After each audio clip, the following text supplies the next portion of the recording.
ನಮಸ್ತೆ, ನಾನು ಬಸವರಾಜು.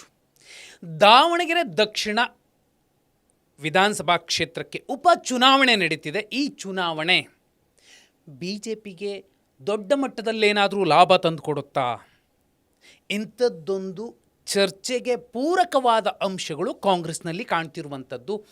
ಆಂತರಿಕ ಸಂಘರ್ಷ ಎಲ್ಲಿಗೆ ಬಂದು ನಿಲ್ಲಬಹುದು? ರಾಜೀನಾಮೆ ಕೊಡ್ತೀನಿ ಅಂತ ಸಿದ್ದರಾಮಯ್ಯ ಅವರ ಅತ್ಯಾಪ್ತ ಸಚಿವ ಕೂಡ ಘಂಟಾಘೋಷವಾಗಿ ಹೇಳ್ತಿರುವಂಥದ್ದು. ನೋಡಿ, ಇಲ್ಲಿ ದಾವಣಗೆರೆ ದಕ್ಷಿಣವನ್ನು ಗೆಲ್ಲಬೇಕು ಅನ್ನುವ ಉಮೇದು KPCC ಅಧ್ಯಕ್ಷರಿಗೆ ಇದೆಯೋ ಇಲ್ವೋ, ಅಥವಾ ಮುಖ್ಯಮಂತ್ರಿ ಸಿದ್ದರಾಮಯ್ಯ ಅವರಿಗೆ ತಮ್ಮ ಮೇಲಿನ ಬಹುದೊಡ್ಡ ಹೊಣೆಗಾರಿಕೆ ಜವಾಬ್ದಾರಿ ಅಹಿಂದ ಸಮುದಾಯಗಳ ರಾಜಕೀಯ ಪ್ರಾತಿನಿಧ್ಯ ಮತ್ತು ಸಾಮಾಜಿಕ ನ್ಯಾಯದ ಅಡಿಯಲ್ಲಿ ಆ ಸಮಾಜಗಳಿಗೆ ಅತ್ಯುನ್ನತ ಸ್ಥಾನ, ರಾಜಕೀಯದ ಪಾಲುದಾರಿಕೆ ಕೊಡಿಸಬೇಕಾದಂತಹ ಜವಾಬ್ದಾರಿ ಇದೆಯೋ ಇಲ್ವೋ ಅನ್ನುವಂತಹ ಪ್ರಶ್ನೆಗಳು ಕೂಡ ಉದ್ಭವಿಸುತ್ತೆ. ಯಾಕೆ? ನೋಡಿ, ಸಿಂಪಲ್. ರಾಜ್ಯ ರಾಜಕಾರಣದ ಚರಿತ್ರೆಯಲ್ಲಿ 1952ರಿಂದ ಇಲ್ಲಿಯ ತನಕ, ಅದು ವಿಧಾನಸಭಾ ಚುನಾವಣೆ ಇರಲಿ ಅಥವಾ ಲೋಕಸಭಾ ಚುನಾವಣೆ ಇರಲಿ, ಅಕಾಲಿಕ ಮರಣಕ್ಕೆ ತುತ್ತಾದಂತಹ ಅಥವಾ ಒಂದು ನ್ಯಾಚುರಲ್ ಡೆತ್ ಇರಬಹುದು ಅಥವಾ ಮತ್ತೊಂದು ಇರಬಹುದು, ಅಂತಹ ಸಾವುಗಳಿಂದ ತೆರವಾದಂತಹ ಕ್ಷೇತ್ರಗಳಿಗೆ ಮೃತರ ಕುಟುಂಬದವರಿಗೆ ಟಿಕೆಟ್ ಕೊಡುವಂತಹ ಒಂದು ಅಲಿಖಿತ ಸಂಪ್ರದಾಯ, ನಿಯಮ ಜಾರಿಯಲ್ಲಿತ್ತು. 2018ರಲ್ಲಿ ಅನಂತಕುಮಾರ್ ಅವರ ನಿಧನದ ಬಳಿಕ ಫಸ್ಟ್ ಟೈಮ್ BJP ಮೃತರ ಕುಟುಂಬಕ್ಕೆ ಟಿಕೆಟ್ ಕೊಡುವ ಬದಲು ಮತ್ತೊಬ್ಬರಿಗೆ ಅವಕಾಶ ಮಾಡಿಕೊಟ್ಟಿತ್ತು. 2019ರ ಲೋಕಸಭಾ ಚುನಾವಣೆಯಲ್ಲಿ ಬೆಂಗಳೂರು ದಕ್ಷಿಣ ಲೋಕಸಭಾ ಕ್ಷೇತ್ರದಿಂದ ಅನಂತಕುಮಾರ್ ಅವರ ಬದಲಿಗೆ ತೇಜಸ್ವಿ ಸೂರ್ಯ ಅವರು ಸ್ಪರ್ಧಿಸಿದ್ರು, ಗೆದ್ದರೂ ಕೂಡ. ಈಗ ಕಾಂಗ್ರೆಸ್ ಏನು ಮಾಡುತ್ತೆ? ಶಾಮನೂರು ಶಿವಶಂಕರಪ್ಪ ಅವರ ನಿಧನದಿಂದ ತೆರವಾದ ಕ್ಷೇತ್ರಕ್ಕೆ ಅವರ ಕುಟುಂಬಕ್ಕೆ ಟಿಕೆಟ್ ಕೊಡುತ್ತಾ? ಯಾಕೆ ಕೊಡಬೇಕು? ಸುಮಾರು 11 ಸಲ ಕಾಂಗ್ರೆಸ್ ಈ ಕ್ಷೇತ್ರದಲ್ಲಿ ಗೆದ್ದಿರುವಂಥದ್ದು. 1952ರಿಂದ ದಾವಣಗೆರೆ ವಿಧಾನಸಭಾ ಕ್ಷೇತ್ರ, ದಾವಣಗೆರೆ ದಕ್ಷಿಣ ವಿಧಾನಸಭಾ ಕ್ಷೇತ್ರ ಆದಮೇಲೂ ಕೂಡ ಸುದೀರ್ಘವಾಗಿ ಗೆಲ್ತಾ ಬಂದವರು ಯಾರು? ಒಂದು ಕುಟುಂಬದ ಒಂದು ಆಸ್ತಿಯಾಗಿ, ಜಹಗೀರಾಗಿ ಆ ಕ್ಷೇತ್ರ ಉಳಿಯುವುದು ಎಷ್ಟು ಸರಿ ಪ್ರಜಾಪ್ರಭುತ್ವ ವ್ಯವಸ್ಥೆಯಲ್ಲಿ? ಸಿದ್ದರಾಮಯ್ಯ ಅವರ ಬಹುದೊಡ್ಡ ಸಮಾವೇಶ, ಸಿದ್ದರಾಮೋತ್ಸವ ಇದೇ ಜಾಗದಲ್ಲಿ ನಡೆಯಿತು. ಇವರ ಸುಪ್ರತಿಯಲ್ಲಿದ್ದಂತಹ ಜಾಗದಲ್ಲಿ. ಅನಂತರದಲ್ಲಿ ಕೆಲ BJPಯ ನಾಯಕರು ಗಂಭೀರವಾದ ಆರೋಪಗಳನ್ನು ಮಾಡಿದರು. ಸಿದ್ದರಾಮಯ್ಯ ಅವರು ಮತ್ತು ಶಾಮನೂರು ಕುಟುಂಬ ತುಂಬ ಅಚ್ಚುಕಟ್ಟಾಗಿದೆ, ಒಳ್ಳೆಯ ಬಾಂಧವ್ಯ ಇಟ್ಕೊಂಡಿದೆ, ಅದರಲ್ಲೂ ಸಿದ್ದಣ್ಣ ಮಲ್ಲಣ್ಣ ಅಂದರೆ ಒಟ್ಟೊಟ್ಟಿಗೆ ಕೂರ್ತಾರೆ, ಅವರಿಗೆ ಬೇರೆ ಬೇರೆ ಥರನಾದಂತಹ ನಾನ್ ವೆಜ್ಗಳನ್ನು ಮಾಡಿಸ್ಕೊಡ್ತಾರೆ, ಏನೇನೋ ಸಾಕಷ್ಟು ಬಂತು. ಅದು ಸಿದ್ದಣ್ಣ ಮಲ್ಲಣ್ಣನ ಸಂಬಂಧ ಇದ್ದಿರಬಹುದು. ಆದರೆ ಅಹಿಂದ ನಾಯಕ ಎನ್ನುವ ಸಿದ್ದರಾಮಯ್ಯ ಅವರು ಇವತ್ತು ಯಾರಿಗೆ ಅಲ್ಲಿ ಟಿಕೆಟ್ ಕೊಡಿಸಬೇಕು? ಹಳೆಯ ಸಂಪ್ರದಾಯವನ್ನು ಪಾಲಿಸಬೇಕಾ? ಕಾಂಗ್ರೆಸ್ ಹೈಕಮಾಂಡ್ ಏನು ಮಾಡುತ್ತೆ? ರಣದೀಪ್ ಸಿಂಗ್ ಸುರ್ಜೇವಾಲಾ ಅನ್ನುವಂತಹ ವ್ಯಕ್ತಿ ರಾಜ್ಯಕ್ಕೆ ಮತ್ತೆ ಬಂದಿದ್ದಾರೆ. ರಾಜ್ಯದಲ್ಲಿ ಇವತ್ತು 135-137 ಶಾಸಕ ಬಲದ ಕಾಂಗ್ರೆಸ್ ಅಧಿಕಾರಕ್ಕೆ ಬಂದಿದೆ ಅಂದರೆ ಅದು ಅಹಿಂದ ಸರ್ಕಾರ. ಆ ಅಹಿಂದಾದ ಬಹುದೊಡ್ಡ ಪಾಲುದಾರ ಅಲ್ಪಸಂಖ್ಯಾತರು. ಈ ಕ್ಷೇತ್ರದಲ್ಲಿ ಸುಮಾರು 80,000 ಜನ ಇರಬೇಕು. ಅತಿ ಹೆಚ್ಚು ಸಿಂಹಪಾಲು ಅವರದ್ದೇ, ಅವರೇ ನಿರ್ಣಾಯಕರು ಅನ್ನೋದು ಮಾಧ್ಯಮಗಳಲ್ಲೂ ಕೂಡ ಬರ್ತಿದೆ, ವಾಸ್ತವಾಂಶ ಕೂಡ. ಹಾಗಿದ್ರೆ ಅಲ್ಪಸಂಖ್ಯಾತರಿಗೆ ಟಿಕೆಟ್ ಕೊಡಬೇಕಲ್ವಾ? ಆಯಿತು, ತಂದೆ ಸುದೀರ್ಘ ಅಷ್ಟು ವರ್ಷಗಳ ಕಾಲ ಗೆದ್ಕೊಬಂದರು, ಮತ್ತೊಬ್ಬರಿಗೆ ಅವಕಾಶನೇ ಇಲ್ಲ, ಅದೊಂದು ಪಾಳೆಗಾರಿಕೆಯ ಜಾಗ ಆಗೋಗ್ಬಿಟ್ಟಿದೆ.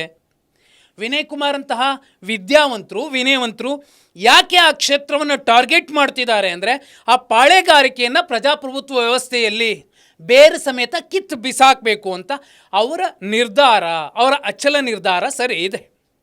ಆದರೆ ಈಗ ಒಂದು ಕಡೆ ಅಹಿಂದ ನಾಯಕ ಸಿದ್ದರಾಮಯ್ಯ ಅವರು ಅಲ್ಪಸಂಖ್ಯಾತರಿಗೆ ಟಿಕೆಟ್ ಕೊಡಿಸ್ತಾರಾ, ಅಥವಾ ಸಾಂಪ್ರದಾಯಿಕವಾಗಿ ಏನೊಂದು ಮೃತರ ಕುಟುಂಬದವರಿಗೆ ಟಿಕೆಟ್ ಕೊಡಿಸುವಂತಹ ಪ್ರಯತ್ನಗಳಾಗುತ್ತಾ? ಇದು ಒಂದು ಕಡೆ.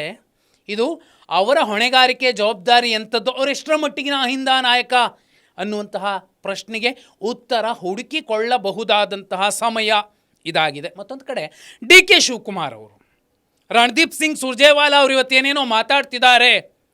ಜಮೀರ್ ಅಹಮದ್ ಖಾನ್ ಅಲ್ಪಸಂಖ್ಯಾತರಿಗೆ ಟಿಕೆಟ್ ಕೊಡಲಿಲ್ಲ ಅಂದರೆ ನಾನು ರಾಜೀನಾಮೆ ಕೊಡ್ತೀನಿ ಅಂತ ಹೇಳಿದಾಗ, ಇಂಥವಕ್ಕೆಲ್ಲ ನಾವು ಬಗ್ಗಲ್ರಿ, ಬೇಕಿದ್ರೆ ಕೊಟ್ಕೊಳ್ಳಿ, ನಾನು ಯಾರ್ದೋ ಅಧಿಕಾರಕ್ಕೆ ಕಿತ್ಕೊಳ್ಳೋದಕ್ಕೆ ಬಂದಿಲ್ಲ ಅನ್ನುವ ದ್ರಾಷ್ಟ್ಯದ ಮಾತಾಡ್ತಾರೆ ಅಲ್ಪಸಂಖ್ಯಾತ ನಾಯಕನಿಗೆ ರಣದೀಪ್ ಸಿಂಗ್ ಸುರ್ಜೇವಾಲಾ. ಅಂದರೆ ಡಿ ಕೆ ಶಿವಕುಮಾರ್ ಅವರು ಸುರ್ಜೇವಾಲಾ ಅವರ ಬೆನ್ನ ಹಿಂದೆ ನಿಂತು ಹೇಳಿಸ್ತಿದ್ದಾರಾ? ಇಂಥದ್ದು ಒಂದು ಚರ್ಚೆಗಳು ಕೇಳಿ ಬರ್ತಿರುವಂಥದ್ದು. ಡಿ ಕೆ ಶಿವಕುಮಾರ್ ಅವರಿಗೆ ಏನು ಸಿಗುತ್ತಿಲ್ಲಿ? KPCC ಅಧ್ಯಕ್ಷರಾಗಿ ಡಿ ಕೆ ಶಿವಕುಮಾರ್ ಅವರಿಗೆ ಈ ಕ್ಷೇತ್ರವನ್ನು ಗೆಲ್ಲಬೇಕಿದೆ.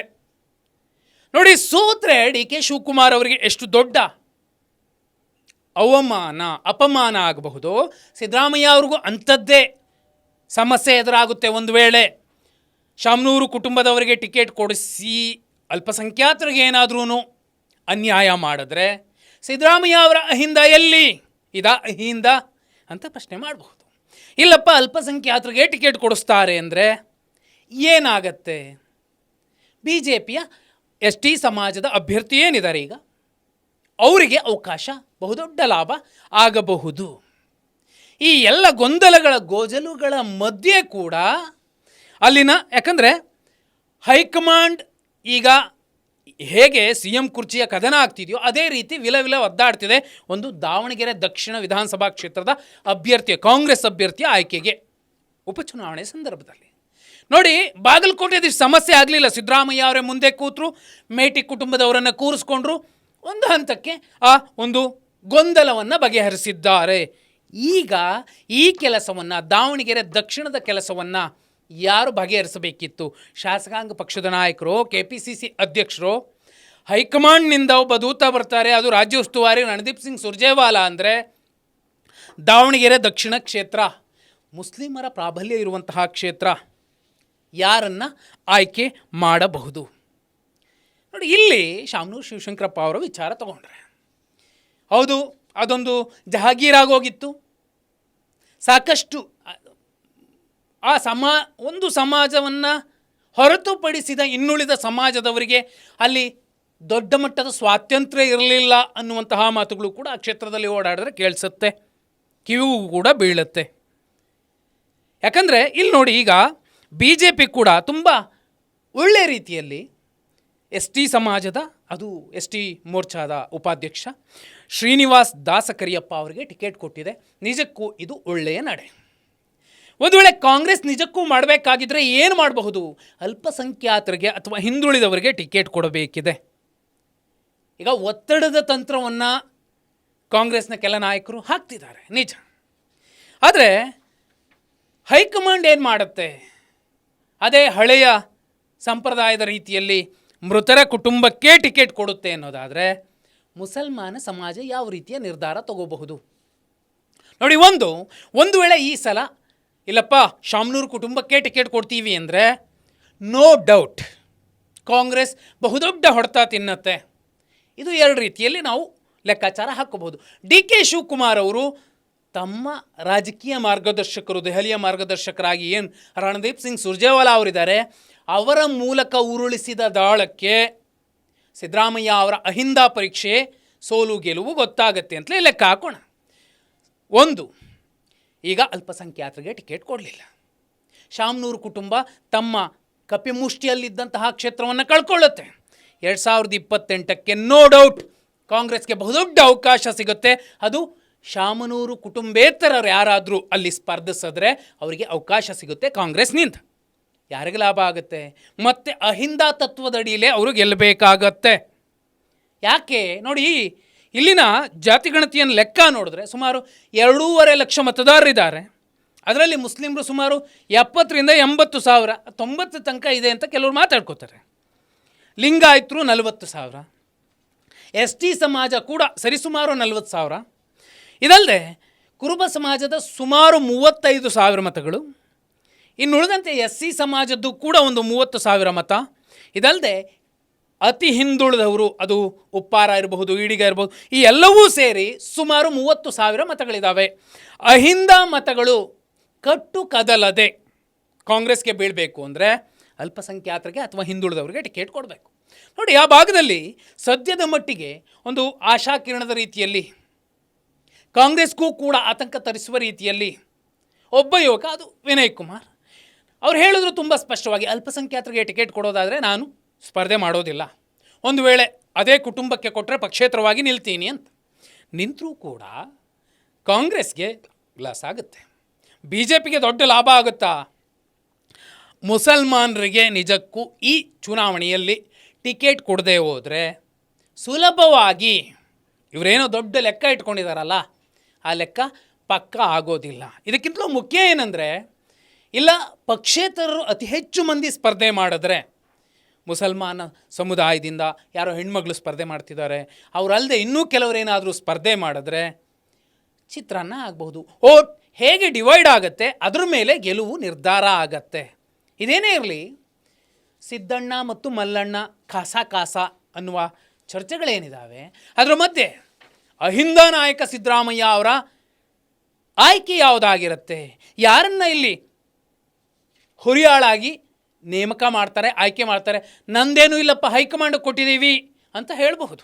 ಅರೆ KPCC ಅಧ್ಯಕ್ಷರಾಗಿ DK ಶಿವಕುಮಾರ್ ಅವರು ಈಗ ಏನು ಮಾಡ್ತಾರೆ ಅದು ಕೂಡ ಮುಖ್ಯ ಆಗುತ್ತೆ. ಏನೇ ಇರಲಿ, ಒಂದು ಕುಟುಂಬದ ಪಾಳೆಗಾರಿಕೆಯ ಪಾಳೆಪಟ್ಟು ಆಗಿರುವಂತಹ ಕ್ಷೇತ್ರ ನಿಧಾನವಾಗಿ ತನ್ನ ನಿಜವಾದ ವಾರಸುದಾರನನ್ನು ಆಯ್ಕೆ ಮಾಡೋದಕ್ಕೆ ಒಂದು ಹೊಸ ಮಗ್ಗುಲು ಈ ಉಪಚುನಾವಣೆ ಆಗಿರುತ್ತೆ. ಒಂದು ವೇಳೆ ಈ ಉಪಚುನಾವಣೆಯಲ್ಲಿ ಇದೇ ಕುಟುಂಬ ನಮಗೇ ಬೇಕು, ಇಲ್ಲಾಂದರೆ ನಾವು ಏನೀಗ ನಾಮಿನೇಷನ್ ಮಾಡಿದ್ದೀವಿ ವಾಪಸ್ ತಗೊಳ್ಳೋದಿಲ್ಲ ಅಂತ ಪಟ್ಟು ಹಿಡಿದ್ರೆ ಆ ಕ್ಷೇತ್ರವನ್ನು ಕಳ್ಕೋತಾರೆ. ಹಗ್ಗದ ಮೇಲಿನ ನಡಿಗೆ ದಾವಣಗೆರೆ ದಕ್ಷಿಣ ವಿಧಾನಸಭಾ ಕ್ಷೇತ್ರ ಯಾವತ್ತಿಗೂ ಕೂಡ ಶಾಮನೂರು ಕುಟುಂಬಕ್ಕೆ. ಈಗ ಅಲ್ಪಸಂಖ್ಯಾತರು, ಹಿಂದುಳಿದವರು, ದಲಿತರು ಜಾಗೃತವಾಗಿ ನಿಂತಿದ್ದಾರೆ, ಅವರಿಗೆ ಟಿಕೆಟ್ ಸಿಗಲಿಲ್ಲ. ಒಬ್ಬ ಜಮೀರ್ ಅಹಮದ್ ಖಾನ್ ನಾನು ರಾಜೀನಾಮೆ ಕೊಡ್ತೀನಿ ಅಂದರೆ DK ಶಿವಕುಮಾರ್ ಅವರ ಬೆನ್ನಿಗೆ ನಿಲ್ಲುವ, ಸದಾ ಅವರನ್ನು ಕಾಪಾಡುವ ರಣದೀಪ್ ಸಿಂಗ್ ಸುರ್ಜೇವಾಲಾ ಬೇಕಿದ್ರೆ ಕೊಟ್ಕೊಳ್ರಿ, ಐ ಡೋಂಟ್ ಕೇರ್ ಅಂತಾರೆ ಅಂದರೆ ಏನು ನಡೀತಿದೆ ಒಳಗಡೆ ಕಾಂಗ್ರೆಸ್ನಲ್ಲಿ? ಸಿದ್ದರಾಮಯ್ಯ ಅವರು ಇಂಥ ಸಂದರ್ಭದಲ್ಲಿ ಯಾಕೆ ಸೈಲೆಂಟ್ ಆಗಿದ್ದಾರೆ? ಅಲ್ಪಸಂಖ್ಯಾತರಿಗೆ ಟಿಕೆಟ್ ಕೊಡಿಸ್ಲಿಲ್ಲ ಅಂದರೆ ಈ ಚುನಾವಣೆಯ ರಿಸಲ್ಟ್ ಬೇರೆ ರೀತಿಯಲ್ಲಿರುತ್ತೆ. ನಾನು ಮುಖ್ಯಮಂತ್ರಿ ಗಾದಿಗೆ ಏರಬೇಕು ಅನ್ನುವಂತಹ ನಾಯಕ, ಬಾಗಲಕೋಟೆ ಹೇಳಿ ಕೇಳಿ ಕುರುಬ ಸಮಾಜದ ಪ್ರಾಬಲ್ಯ ಇರುವಂತಹ ಮತಕ್ಷೇತ್ರ, ಅದನ್ನು ಗೆದ್ಕೋಬೇಕು, ಅದು ಸಿದ್ದರಾಮಯ್ಯ ಅವ್ರಿಗೂ ಕೂಡ ಬಹುಮುಖ್ಯ. ದಾವಣಗೆರೆ ಲೆಕ್ಕ ಏನಾಗುತ್ತೆ? ದಾವಣಗೆರೆ ದಕ್ಷಿಣದಲ್ಲಿ KPCC ಅಧ್ಯಕ್ಷರ ಹೊಣೆಗಾರಿಕೆಗಳೇನು? ಅಲ್ಪಸಂಖ್ಯಾತರು ಬ್ರದರ್ಸ್ ಅನ್ನುವಂತಹ DK ಶಿವಕುಮಾರ್ ಅವರು, ಅಹಿಂದ ಎನ್ನುವಂತಹ ಸಿದ್ದರಾಮಯ್ಯ ಅವರು ಈಗ ಯಾರನ್ನು ತಂದು ಕೂರಿಸ್ತಾರೆ ಕಾಂಗ್ರೆಸ್ನ ಅಭ್ಯರ್ಥಿಯಾಗಿ? ಏನಾಗಬಹುದು ನಿಮ್ಮ ಪ್ರಕಾರ ರಿಸಲ್ಟ್? ಕಮೆಂಟ್